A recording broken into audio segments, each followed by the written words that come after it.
Hi, hello everybody. Please welcome to Blumberr Healthcare Professional Podcast, where we converse with greats who have been contributing to the field of medicine from within the system. Today we have Dr. Surozit Kumar Sarkar, who has been contributing to the field of medicine in Bangladesh for 24 years now. He is a hematologist and has been a physician too. He's also the backbone of the Department of Hematology in uh, in in Shaheed Ziaur Bogura. Rahman Medical College. I'm sorry about that. I did not recollect the name. Now, he manages an extremely busy clinical practice and carries the responsibilities of both the patients and as an associate professor teaching children, teaching students interested in.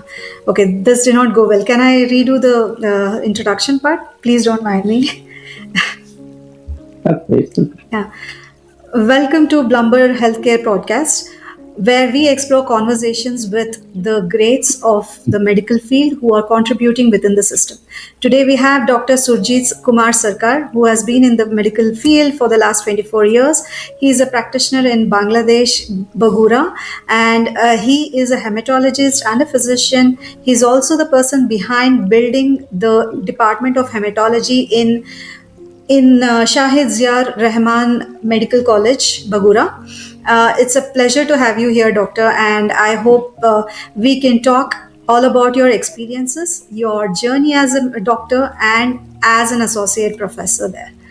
Okay, how are you doing, Doctor? Welcome to the podcast. Thank you. I'm fine. How are you? I'm good. Thanks for asking.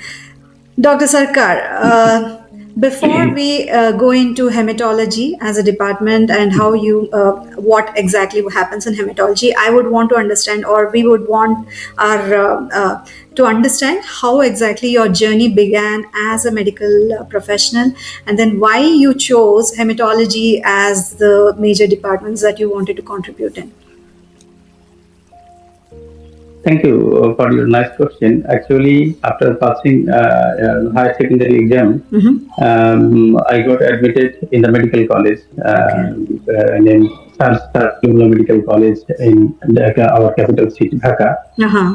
And from there, I completed my bachelor degree, Okay. and then I started government service. Okay. So in our country, government service starts with civil service examination, and Okay. after passing civil service examination, I joined the government service, Mm-hmm. and I worked near about 3 years in the rural places, in Upazila hospitals. And that time, I discontinued my reading, Mm-hmm. that because the job was so busy, and I was finding difficulties to Okay. maintain my education. Okay. Okay. But one time, while I was posted in Mm-hmm. a rural health complex, Hmm. um, that was very remote. Actually, I had no experience about rural life. Okay. But when I was posted in that place, that was very difficult for me to continue because there was lack of electricity, and people rarely seen after dusk. So very lonely feeling, and at some point Mm-hmm. I was thinking how to leave the place. But Mm-hmm. government job had some restrictions. Okay. At least 2 years need to complete in the rural place. Okay.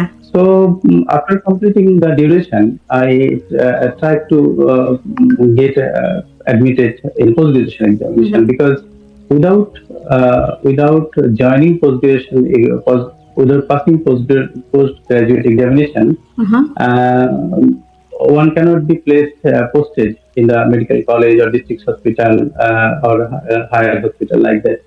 Okay. So I was looking for subjects to be specialized.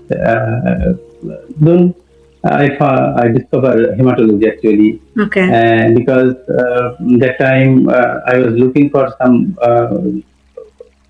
specialty, I Specialization. Okay. found that hematology is a subject.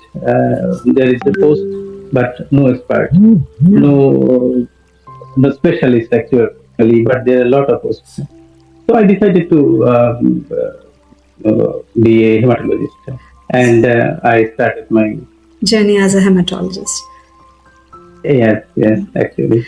So you are saying that in Bangladesh, when you started studying the specializations, you figured that there are not many who are contributing to the field of hematology, and that's why you chose hematology as one of the lines to pursue your Yeah, right, specialization. right. Actually, that time when I started hematology in Mm-hmm. 2012, Hmm. that time total hematologists in Bangladesh was near about 100. Actually, Okay. it's Okay. a 16 crore people country, Ah, so number was very limited. limited. Actually, that time. Okay, that's amazing. I mean, your journey has been very inspiring also. Like you have established the Department of Hematology in the college that you're currently working in Bogura. Like you have also faced all the issues where you had to serve for 3 years in a rural area where there was no electricity also in the beginning of your career. Now that you have seen the transition in Bangladesh, how are the conditions, the medical conditions way back when you started your journey and when you joined as a young doctor who, and now, I mean, right now, as you see Bangladesh in the same rural areas, what's the difference that you see in the country? And there are lots of difference actually. Okay. When I started, sorry, when I started my career as a physician, Hmm. the time the scenario in the rural places and Hmm. scenario today Hmm. is completely different. Okay. Actually, that time there was lots of limitations, Hmm. Hmm. infrastructure limitations, manpower limitations, and many other limitations. Hmm. But nowadays, that the limitation is not so much that like that time. It is quite facilitated Hmm. right now. In fact, our rural healthcare system is quite organized. So you have been one of the So, contributors to the rural healthcare system development also. So we yeah, can't discount I that. actually I was a part. I was part of that. Yeah, Yeah. yeah. Well, that's wonderful to hear. Now, when we come to the hematology department that you established in Bogura, just like you face the challenges in the rural areas and try to contribute to the system, what was the most difficult thing that you faced when establishing this department of hematology? Actually, sorry, I'm suffering from cold, a little bit Oh, cold. okay. Okay, okay. Uh, Actually, hematology is a specialized subject, super specialized subject, and it needs some specialized facilities to Hmm. practice, to give treatment to the patient. Okay. After when I completed my MD degree from that then Bangladesh Sheikh Mujib Medical University Uh-huh. in Dhaka, Uh-huh. I had the scope to stay in Dhaka, but Okay. I I came to my hometown Uh-huh. at Bogura Uh-huh. and started working in Shaheed Medical College, one of the renowned medical college in the northern region of Bangladesh. Okay. That time, actually, that time, northern part of Bangladesh, about 17 districts includes northern part, Mm-hmm. and only three hematologists was working that time Oh. in 17 districts. Hmm. And when I joined here, I was the only one, and actually in Bogura and surrounded six districts, Hmm. I was the only hematologist. And In six that districts, time, you were the only hematologist. Okay. yeah, yeah, Okay. yeah, six Okay. districts that time. Huh. In 2000, not far away, around 2018. 18. Okay. 2018 only, I was the single hematologist in on six districts overseas. Hello? So there was no facilities actually. Hmm. Can you hear? Yes, yes, yes. I can hear. Can you hear? Yeah, yeah. Yeah, go ahead. That time actually, okay. That time actually no facilities for hematology treatment here, Hmm. but there was a demand. There was a demand, and I after joining, I applied to the district administration of the time Okay. that I want to open a department. Okay. But that time I was just a assistant professor, and Okay. assistant professor actually is not entitled for a department, actually Hmm. opening a Hmm. department, Hmm. and that was the main problem. Okay. But when I applied, Hmm. then the director and principal of the time, Hmm. understanding the importance, I don't know why they gave me the permission. They gave me the permission, and they they gave me only, they allotted for two beds only for me, Okay. and I started working as a hematologist. Actually, practically, I started working. Okay. But after opening the department, I had no manpower, no hands. Okay. Actually, I was the one person. Hmm. Actually, Hmm. I was visiting the patient. I received the patient. I provided the treatment, Mm-hmm. and even I wrote the discharge letter at that time. So everything I was doing by myself. Single At that person. time, yeah, single One man person. army. That time exactly. Hmm. And that time I recruited two young boys, Hmm. actually young men, Hmm. to help me Hmm. with my, and I was bearing their expenses Okay. that time, and Okay. they started helping. Hmm. By this, in that way, I was doing my job, and I'm trying to manage everything. I Hmm. think there are lots of things. Actually, hematology requires some sophisticated investigations. Diagnosis is the most Hmm. important part, Hmm. and drugs also, Hmm. and treatment. It needs some hospital supports also, Hmm. Hmm. transfusion supports, component transfusion supports, lots of things, Right. and nothing was there. Hmm. So I tried to manage everything, and gradually I succeed to manage. And actually, within 1 year, um, my department, near about uh, 20 patients was admitted, Oh. started admitted, getting Okay. admitted Okay. every day. Hmm. So when authorities saw that there is a lot of patients admitting, and started to provide More things. manpower, Okay. and that time I had one mid-level register and intern doctor, actually, just their Hmm. thing Hmm. after posting during their training period, two intern doctors, and Okay. that's the That's how you. manpower I had, and Right. I was Right. doing my job with them. And also some facilities like investigation facilities. Hmm. Actually, these investigation facilities are not available here. Okay. We are trying to do it from outside our center, Okay. from Dhaka or from outside country. Okay. By the way, we are managing everything, and um, after passing those hurdles, now we now our department quite enriched, and near about 50 to 60 patients Wow. remain admitted Understood. every day. 60 patients every day you handle in your department every Every day. day, Wow. yes, every day, every day So, we have to handle 60 patients. so from handling the management side, handling the facilities unavailability, handling the resources, handling human power, after all this, right now your system, your department stands at managing 60 patients on a daily basis. Congratulations, Dr. Yeah, but Zaheed. one thing I need to thank you. One thing I need to mention Mm-hmm. is that now I am not alone.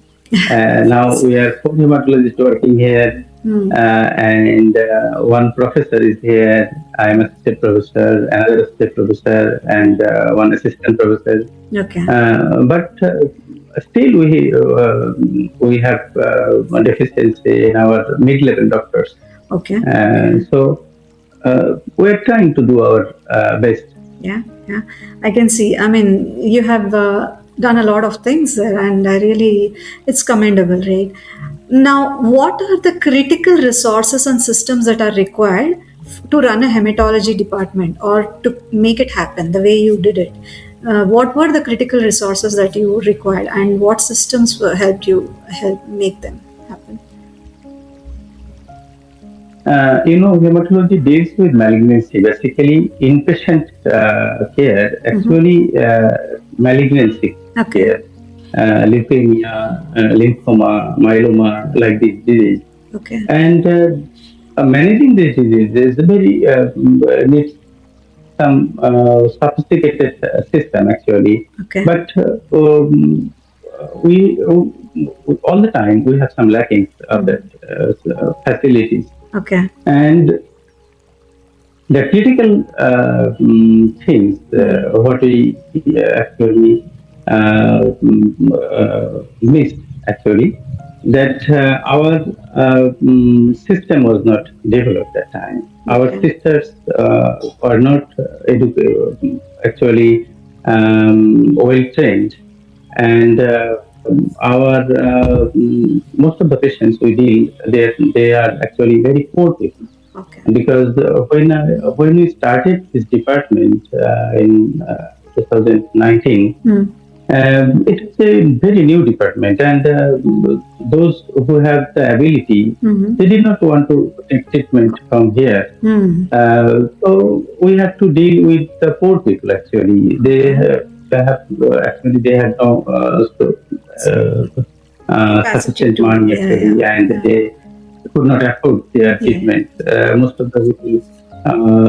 of the people take their patient at home Okay. without treating because they are poor. Correct. So that was a big challenge. That was a big challenge actually.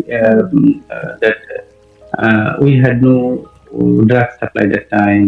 We had limited investigation facilities, Hmm. Hmm. and hematological malignancy treatment requires the sophisticated investigation. Hmm. That's quite costly, Hmm. and they could not Afford manage it. it.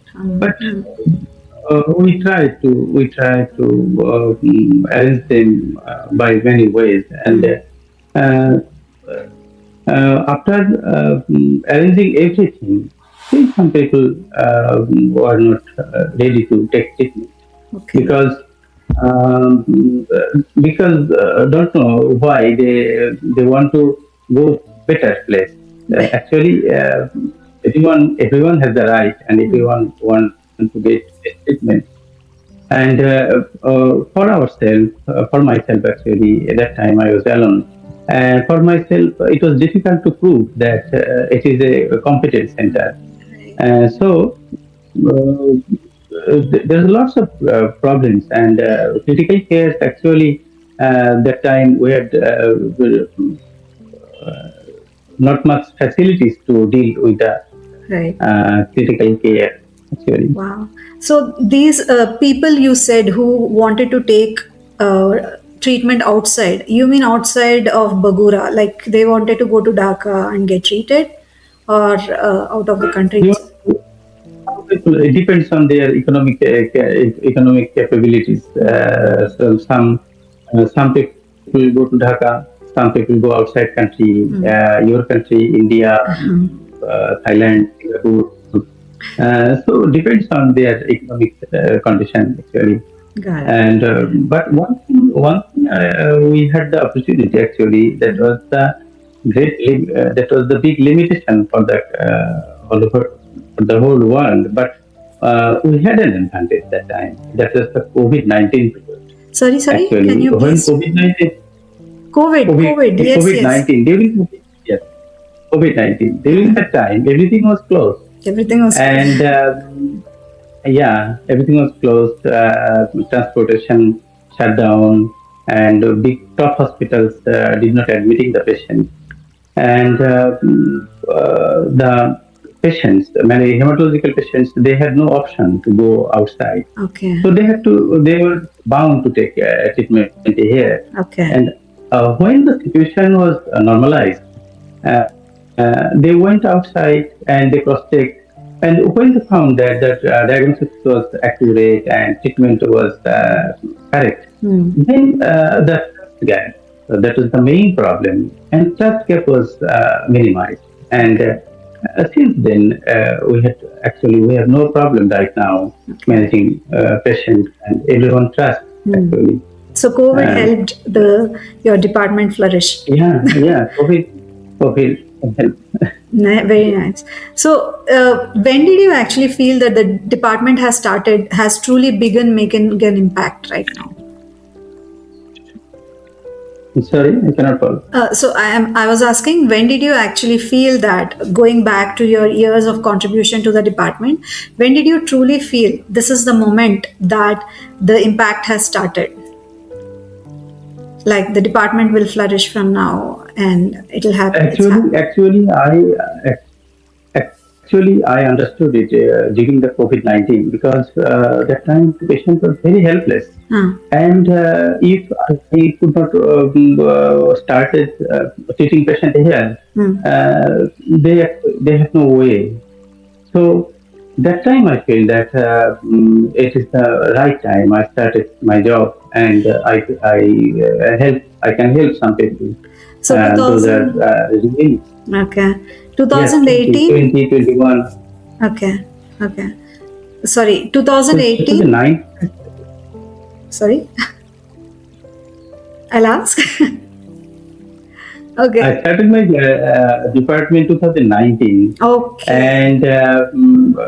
and up 2020, 2021 during the COVID era, Hmm. actually, Hmm. that time I feel that my department is essential for the service of this region, actually, Amazing. Amazing. uh, So because the right patient has no time. way to go anywhere. Right time to start.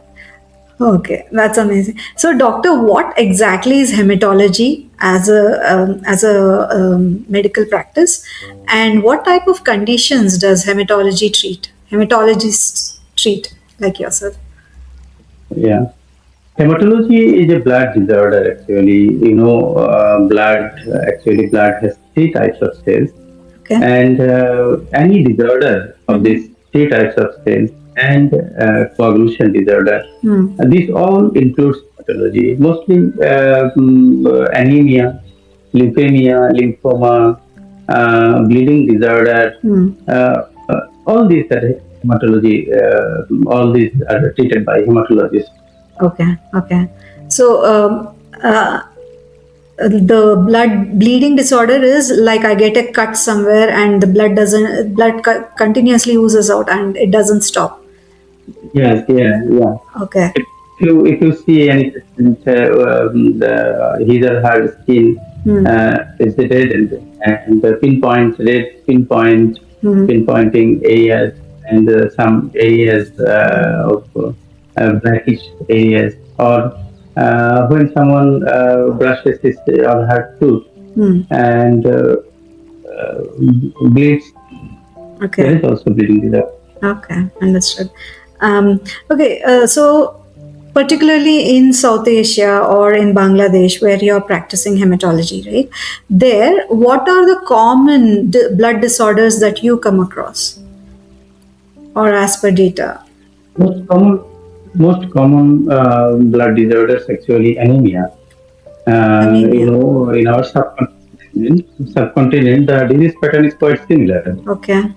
I don't understand the most common form of hematological Anemia. disorders, Uh-huh. but the most dangerous disorders, we deal some very simple disorder like we have iron deficiency anemia, Hmm. and we also deal with very dangerous disorder like blood cancer, leukemia, lymphoma, multiple myeloma, Hmm.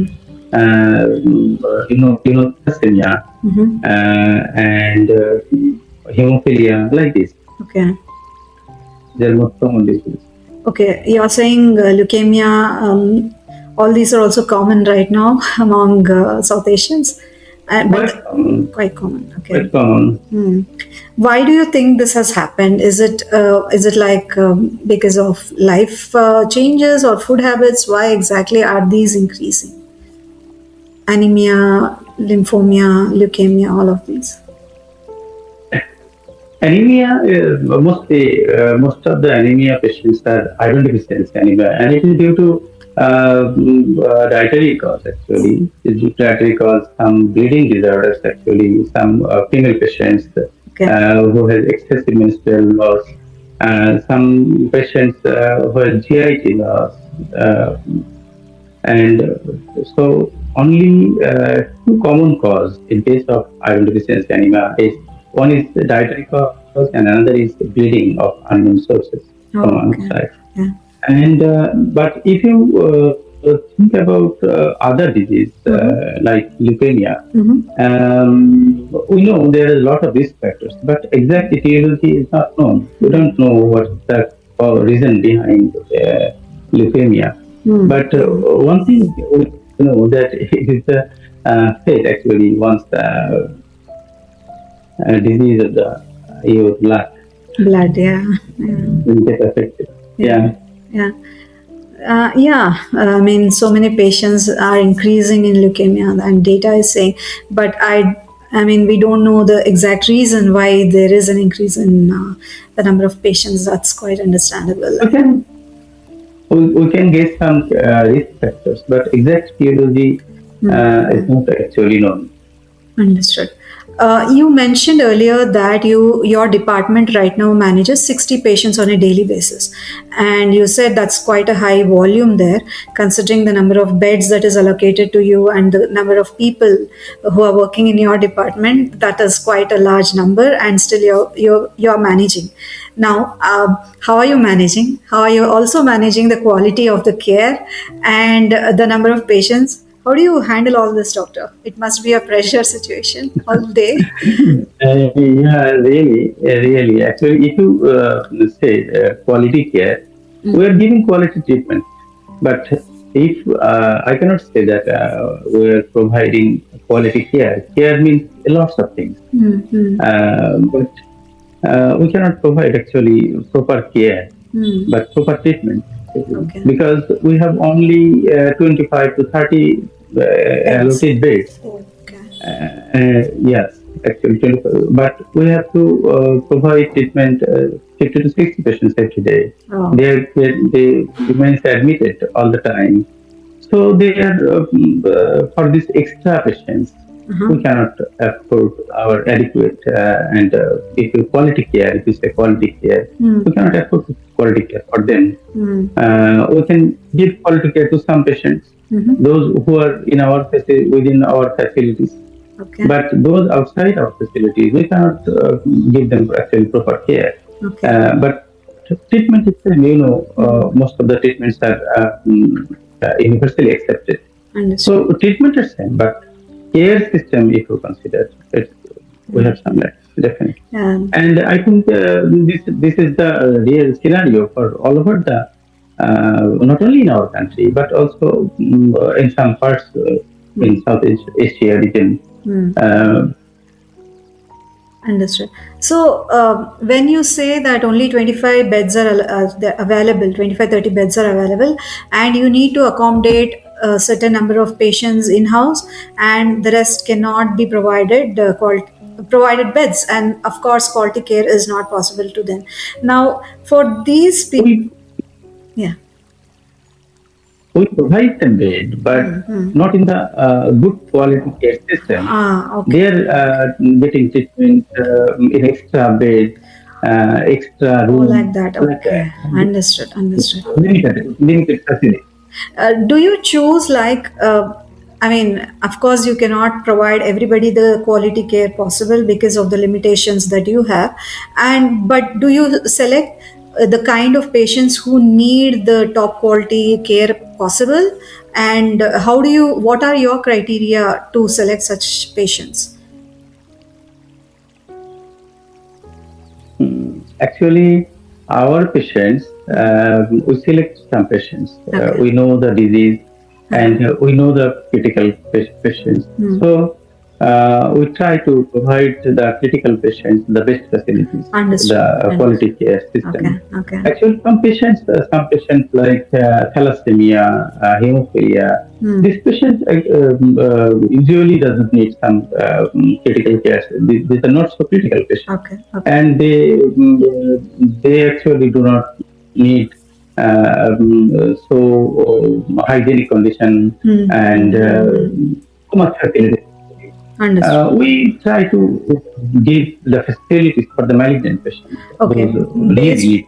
based on So we the are managing by this way, by okay. restricting some facilities for Right. them. We try to manage.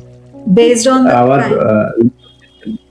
Yeah, based on Yeah, the kind of ailment they are having, you try to allocate the beds accordingly, where hygiene is required, where control is required, and where infections doesn't happen, and who requires such kind of yeah, treatment. They are allocated certain kinds of beds, and where it is all right, you allocate them certain kinds of beds, and that's how you're managing things. exactly, That's nice. That's nice. exactly. Uh, Now there are big systematic challenges that you're facing, right? And I suppose you'll also be trying to get more funds to provide more beds also under such conditions that you are in. So what kind of challenges that you face? Like, do you approach the management, or do you because you are the head of the department, I mean, you are the founder of this department. How exactly did you face such challenges? Because you needed more beds, more funding, more treatment facilities, all of these. How did you handle to come this far? Initially, there was no facilities actually. I Okay. started giving treatment to the patients. Hmm. And from the time, after establishing the department, I tried to arrange these facilities by repeatedly requesting the authorities. Hmm. And authorities, I can say, authorities are helpful actually. Okay. With their help, we managed everything. But authority has also some limitations. Right. They have some a new department. Yeah. Yeah. There is no budget allocation for the department, Correct. and everything needs some a separate allocation. But Right. for a new department, Hmm.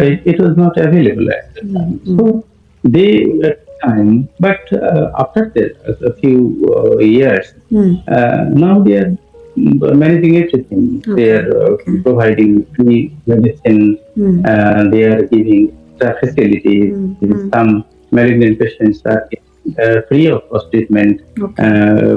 Probably it is one of the center where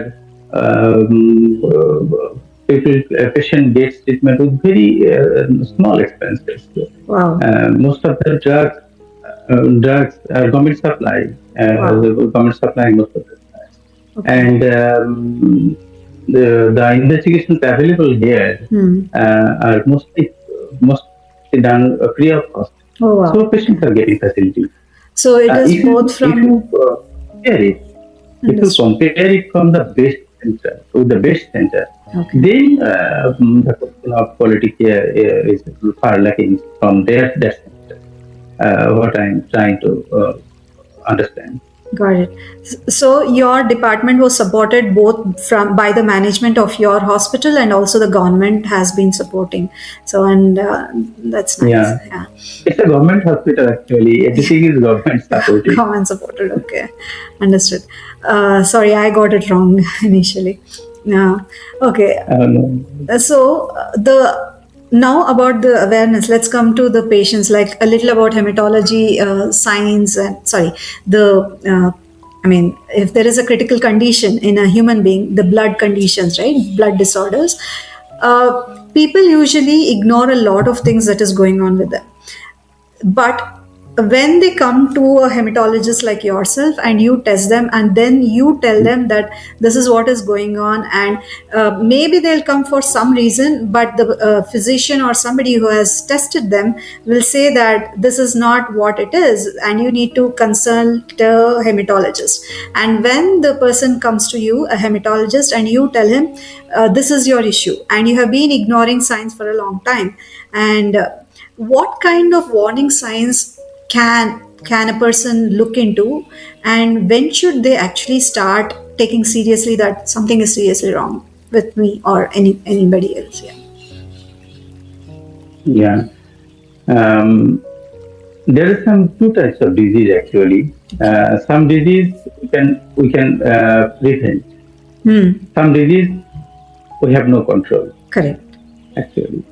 So uh, uh, those disease Hmm. which can be prevented by creating awareness, like anemia and some disease. But Hmm. if you think malignancy, Hmm. it is beyond our control. So, Hmm. Hmm. what as a hematologist, what is my experience? That Hmm. is, we cannot prevent anything. We cannot prevent the malignancy. We cannot prevent lots of disease. Actually, most of the disease we cannot prevent. Correct. But what we can do, Hmm. we can treat the patient earlier. If the patient is aware of their symptoms Hmm. and patient took earlier Identifies. treatment, Hmm. Hmm. um, yeah, identifies their problems and they took a help, Hmm. take help from the hematologist or any other physician. Hmm. And if other physicians referred them to the hematologist, Hmm. then early treatment is very quite easy, and Hmm. chances of complication is less, and chances of cure also is Possible. higher. Hmm. Because when the disease is progressive, when the disease progress, Hmm. treatment becomes difficult, Okay. and becomes also it becomes costly. Hmm. So Hmm.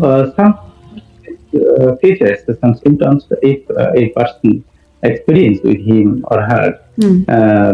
like anemia, Hmm. like persistent fever, Ah.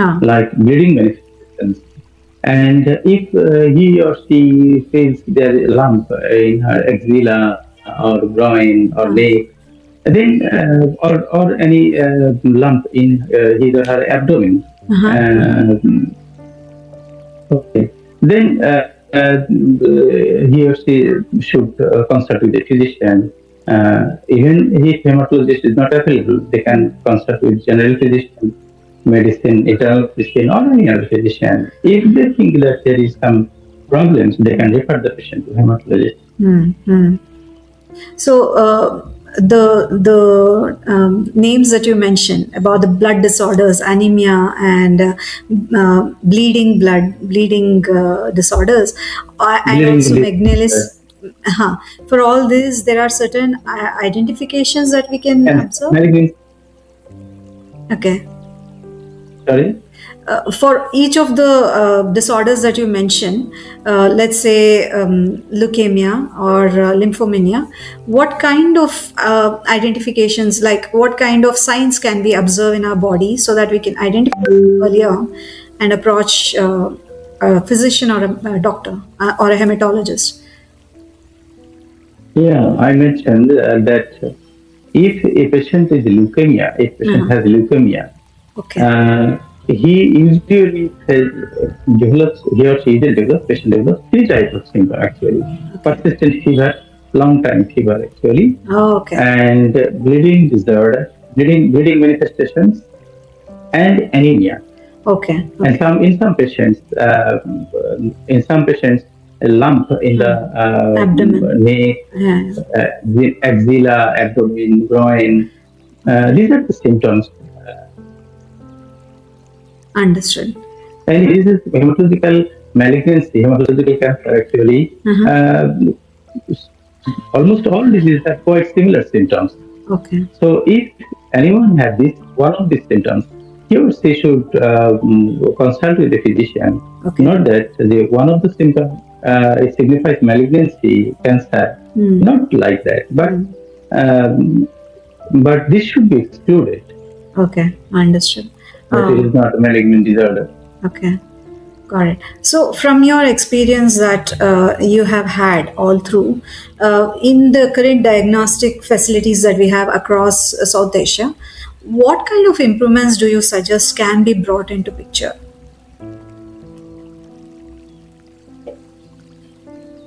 in the Sorry, facilities, in the diagnostic you facilities? know, Sorry. Can you repeat, please? Sorry. Yeah. Can you repeat, please? From your past experiences so far, you have been developing a facility and you have been contributing to hematology department so much.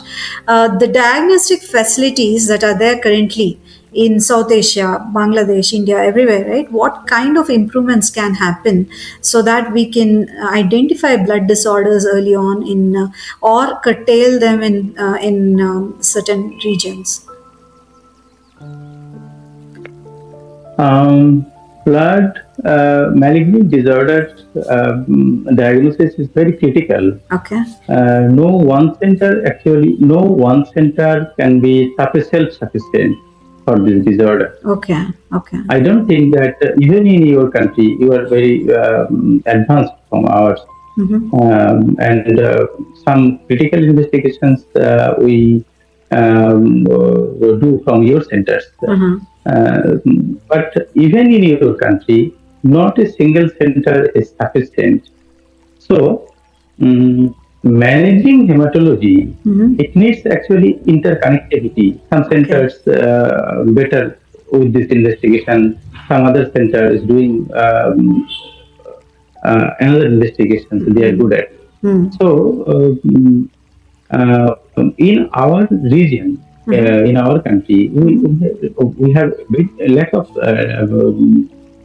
facilities. Mm. But these days, these days, um, many centers have started this testing this investigations. They are trying to make available these investigations, Mm. but expertise are not so much. It's a big country and many patients, Mm. but limited expertise are here. Okay. And Mm-hmm. most of the centers actually developing in their earlier stage. Okay. So Okay. it will take time, but the things started. Right. It's the way that they are doing. They are started doing. Okay. But your country, so far I know, you are very advanced Right. in this respect, Right. Right. and we are doing most of our investigations from your centers Oh, actually, nice. and there is it's a good system uh, which is not available here. We can do it from your India. center, Yeah. Yeah. and by this way, by this way, we are managing everything. We are managing our investigations. We are doing our conduct investigations, and we are Mm. treating the patients. Hmm. So, as you suggested early on, that it is important to have connections between hospitals which can provide certain kind of investigations, so that you can collaborate with them and collect whatever data is required, so you could treat patients. I think that's a very important thing also as part of medical journey, because as you said, no one center can provide the same kind of investigation. Someone will be specialized in one thing, another can provide in something else. I agree with this. So, with that, I'll come to the technology part. Now, everything is developing. Technology has become part and parcel of healthcare. Now, how do you think technology and digitization of healthcare can help improvise the society's health at large? It is essential. It is Yeah. technology, and technology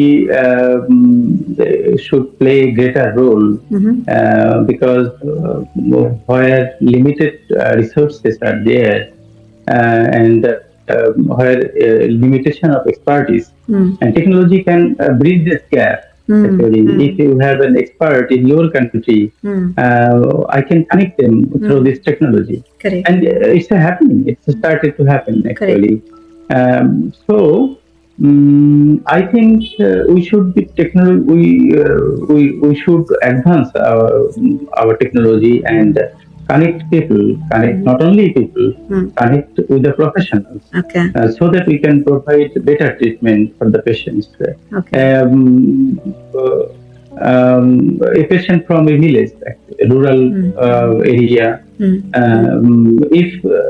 if there is technological advances and they can afford to use the technologies, and they can connect with physicians. Hmm. Hmm. Their regular visit to a distance hospital can be minimized, and Correct. they can take maintenance treatment. They can take some advice from living their home. Yeah. So it is. I think it's the demand of the day. Hmm. Actually, the Hmm. healthcare. Having. If we want to provide healthcare system to all people, Hmm. technology must be there, Amazing. and technology Yeah. should be available for all the people. It is True. not the True. rich and educated people, Hmm. but it need to Reach out. it should be available for all people. Understood. That's very true. If with technology and digitization of healthcare, it is easy to reach out to the rural areas, and everybody will have access to medical facilities. I totally agree with you. Yeah. Now, in your 24 years of practice, is there a particular patient case that has stayed with you, like for a very long time, that you treated him well, or professionally and emotionally that has been attached to you? Lots of experience actually. I have treated so many patients, and probably in my age, Hmm. I'm one of the largest. I see one of the large number of patients actually. Oh, okay, of A course. huge number of patients Yeah. I see, and lots of experience. Hmm. For instance, if I say one patient. At this moment, I can memorize two patients. Hmm. One patient, it was a 2.5 year boy. Oh, wow. His father was a fisherman and very poor. Fisherman. Okay. He was diagnosed with a case of acute leukemia. Okay. And when I explained them everything, Mm-hmm. um, they took his boy to home. Hmm. Then I had their number. I connected with them and asked them to bring the boy Okay. and admit to the hospital. Hmm. Requested him to admit to my hospital. Hmm. And I assured that if you keep the boy in your home, he will ultimately die. I asked them I told them, give your boy to me, and I want to treat him. And I started treatment with my own expense. And after 3 months, when the boy was recovering, and there was hope that boys can be free of disease. Then his family took the charge of the boy, and they bear the expense, Oh, and they bore the the boy is now Oh, okay. wow. But yeah, the boy is now okay. Never for about 4 years, his complete treatment is completed, and Hmm. now he is reading grade two Wow. school. So that is the experience. Another boy, 12 years old boy, his father was died, Hmm. and mother was working as household helping in Okay. another Me. house. Okay. And that boy was living in orphanage, and he was living in an orphanage, Hmm. and he was diagnosed as a case of APL, one type of leukemia, Uh-huh. Uh-huh. and uh, there had actually no uh, affordability to treat the boy. Uh-huh. And I managed them. I Okay. asked them to stay in the hospital. I arranged everything for him. And the boy is cured. Hmm. And for last 3 years, 3.5 years, Hmm. he's out. history of disease, and he visits me every year, once or twice. I feel wonderful, and I think this is my success. I can memorize for years after. Can I ask one question here, if you don't mind me? Why did you Okay. feel that you need to contribute? I mean, it's a beautiful thing that you did, right? Saving a 2.5-year-old child and saving a 12-year-old boy. What made you feel These that are you only two, not only two. I just mentioned two. do? Okay. Lots of situations like this. But nowadays, the scenario is not so bad. Now, hospital provides medicine, Hmm. government is providing medicine and Hmm. facilities. So Hmm. now the scenario is not so bad. Hmm. Hmm. Now, patient getting treatment uh, from government facilities and Amazing. government, they are treated with government medicine. Okay, that's nice. That's very nice. So, I mean, you have so much of workload and you help people. You're serving them actually, really serving them, taking in patients who can't afford it, but still treating them. And also, you're pursuing the governments to help the hospital and getting the drugs for them and all that, right? How do you handle all this workload? And I also understand you have other patients also to be taken care of, like as a physician also you're continuing your practice. So it's such a demanding role that you have, both at the department as an individual, and also family has to be handled, I mean taken care of. So how do you balance all of these roles that you're having? Actually, I am adapted with this patient. All physicians get adapted at some point. Hmm. Hmm. They have to serve the hospital. Hmm. They in our country, like Hmm. Bangladesh, where private practice is Hmm. every physicians do his private practice Hmm. outside hospital. Hmm. In the morning, they give service to the hospital Hmm. where he Hmm. works actually, Hmm. where he serves. And in the evening, they Hmm. are giving service. They are seeing patient Hmm. in private chamber. Hmm. So all the time, Hmm. we are physicians all the time quite busy Hmm. from Hmm. starting from the morning and depending on number of patients, Hmm. it's sometimes even midnight. Hmm. So quite adapted. Hmm. So, do I your don't think children do you, burden. do your children and family complain about your working schedules that you don't get My time with them? in case of my wife is a doctor, Okay. so she knows everything. Okay. My kids are little actually. They Hmm. are not so much understandable. Hmm. They cannot understand Hmm. what I am doing, Hmm. and but I miss them. I miss them. When I reach home, when Hmm. I get out from the house, Hmm. they are sleeping, Hmm. and when I reach home, sometimes they are sleeping. So, except holiday.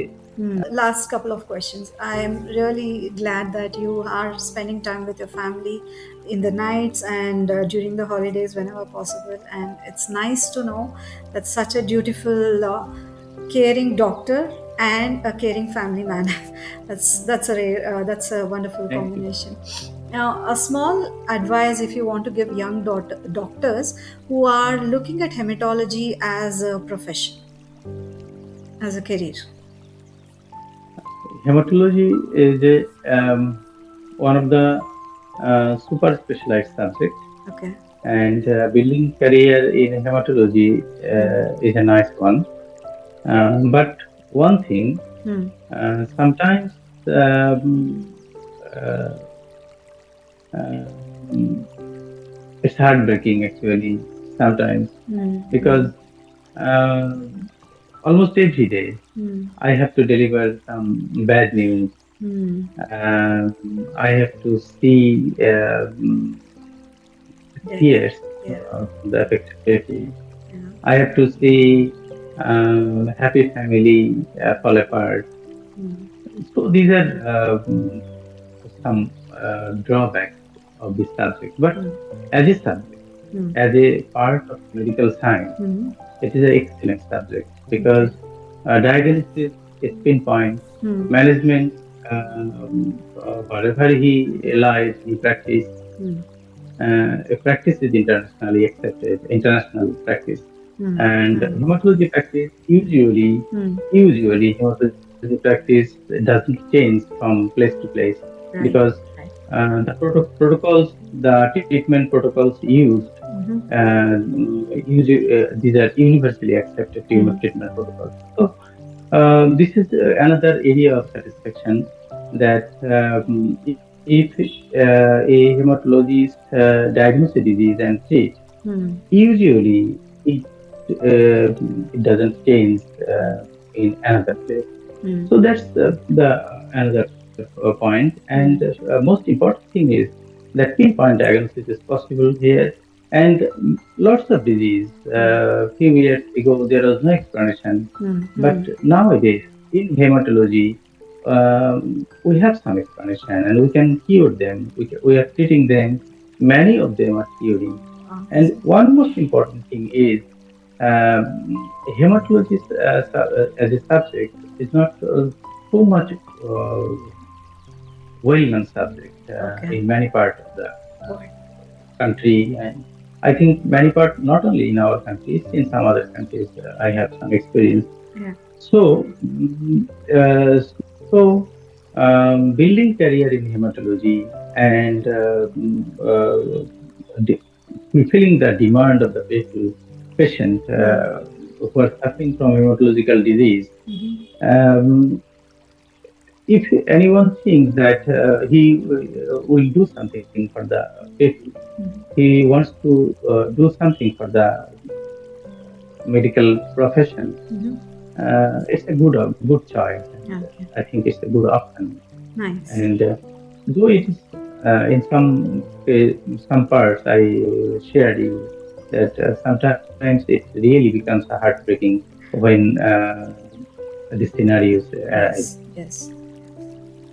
Understood. Okay, that's nice. So, before we close, just one advice that you would want to give to the general public about early diagnosis and blood health and early diagnosis. Um, from my experience, one thing I can share to everyone that Hmm. we cannot prevent disease. Many diseases cannot be prevented, Hmm. but we can treat every disease earlier. Hmm. If we Hmm. can start treatment early, Hmm. chances of cure is quite higher. Even complication minimized, treatment cost minimized, Hmm. and chances to have a good life, Hmm. healthy life is possible. Okay. Okay.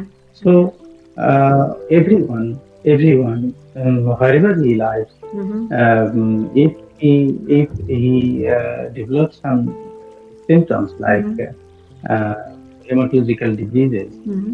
he everyone should go to physician and take advice Understood. so that their disease is diagnosed earlier and can be managed easily. Okay. That's my advice for everyone. Okay, amazing. Thanks, doctor. So, whoever is watching, a kind advice from doctor asking each and everyone who is facing continuous fevers as a pattern or developing limbs or any such changes in your body, please visit a physician, have an early diagnosis so doctors can help us live better. Thanks so much, Doctor. That was really kind of you to give so many insights about your experience and about what people can do and for the youngsters also. I look forward for another conversation of ours, and your journey is really amazing. And the way you established the department, the way you have been helping so many people out there in Bangladesh, it's really commendable. Thank you so much for your Thank for this you. conversation. Thank you. Okay. Thank you for connecting me, and I'm really very glad to meet you. Same here. Thank you. Thanks a Thank lot. you so much. Be fine. Yeah, thank you. Thank you all who has been listening to this. We'll see you again in the next podcast. Thank you.